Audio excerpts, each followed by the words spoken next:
जय श्री श्याम भक्तों, गुप्त नवरात्रे सभी की मनोकामना पूरी करने आते हैं। ये किसी किसी को ही पता होता है। आज हम इसकी पौराणिक कथा को जानेंगे। जो प्राचीन कथा है उसके अनुसार हम जानेंगे कैसे कैसे पूजा पाठ करनी चाहिए। बोले मैया रानी की जय, शेरा वाली माता तेरी सदा ही जय। गुप्त नवरात्रि से जुड़ी हुई आज हम प्राचीन कथा को जानते हैं। इस कथा के अनुसार एक समय ऋषि श्रृंगी भक्तजनों के दर्शन दे रहे थे। अचानक भीड़ से एक स्त्री निकल कर आई और करबद्ध होकर ऋषि श्रृंगी से बोली कि मेरे पति दुर्व्यसनों से सदा घिरे रहते हैं, जिस कारण मैं कोई भी पूजा पाठ नहीं कर पाती हूँ। धर्म और भक्ति से जुड़े पवित्र कार्यों का संपादन भी नहीं कर पाती हूँ। यहाँ तक कि ऋषियों को उनके हिस्से का अन्न भी समर्पित नहीं कर पाती हूँ। मेरा पति मांसाहारी है, जुआरी है, लेकिन मैं मां दुर्गा की सेवा करना चाहती हूँ। उनकी भक्ति साधना से अपने और परिवार का जीवन को सफल बनाना चाहती हूँ। इस पर ऋषि श्रृंगी महिला के भक्ति भाव से बहुत ही प्रभावित हुए।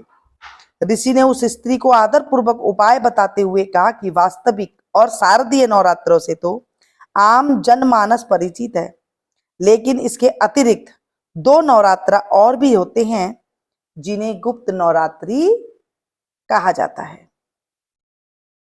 उन्होंने कहा कि प्रकट नवरात्रि में 9 देवों की उपासना होती है और गुप्त नवरात्रों में 10 महाविद्याओं की साधना की जाती है।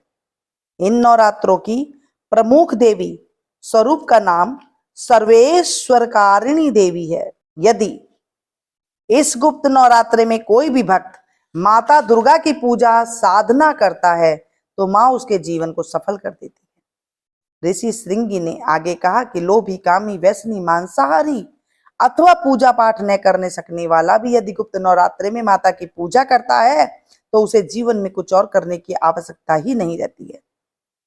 उस स्त्री ने ऋषि श्रृंगी के वचनों पर पूर्ण श्रद्धा करते हुए गुप्त नवरात्रि की पूजा की। मां उस पर प्रसन्न हुई और उस स्त्री के जीवन में परिवर्तन आने लगा। उसके घर में सुख शांति आ गई। पति जो गलत रास्ते पर था सही मार्ग पर आ गया। गुप्त नवरात्रि की माता की आराधना करने से उनका जीवन पुण्य खिल उठा। आज गुप्त नवरात्रि का पहला दिन है। इस दिन जगत जननी आदि शक्ति मां दुर्गा की प्रथम स्वरूपा मां शैलपुत्री की पूजा अर्चना की जाती है। साधक मां शैलपुत्री के निमित्त व्रत उपवास भी कर सकते हैं।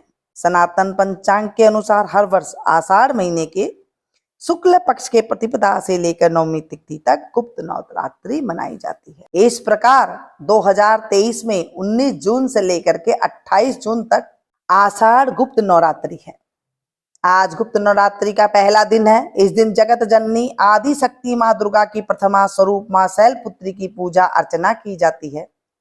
साधक मां शैलपुत्री के निमित्त व्रत उपवास भी करते हैं।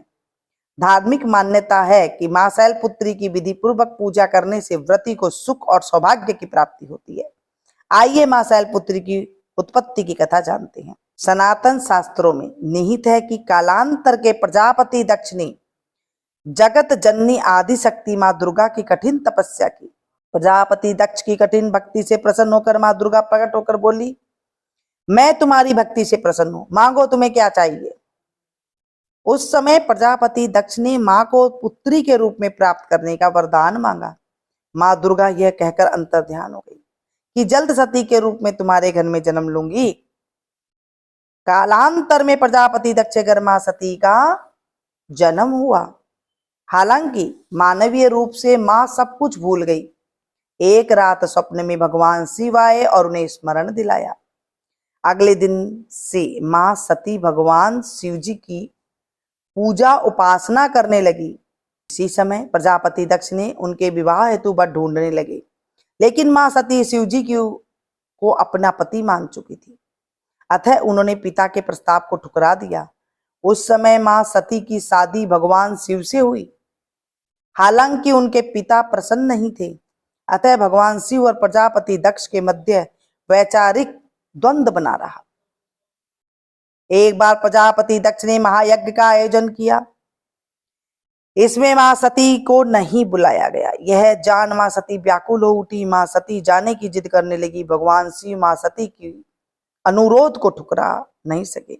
हालांकि पिता के घर पहुंचने के बाद उन्हें अपमान सहना पड़ा। उस समय मां सती को आभास हुआ कि उन्होंने आकर गलती कर दी।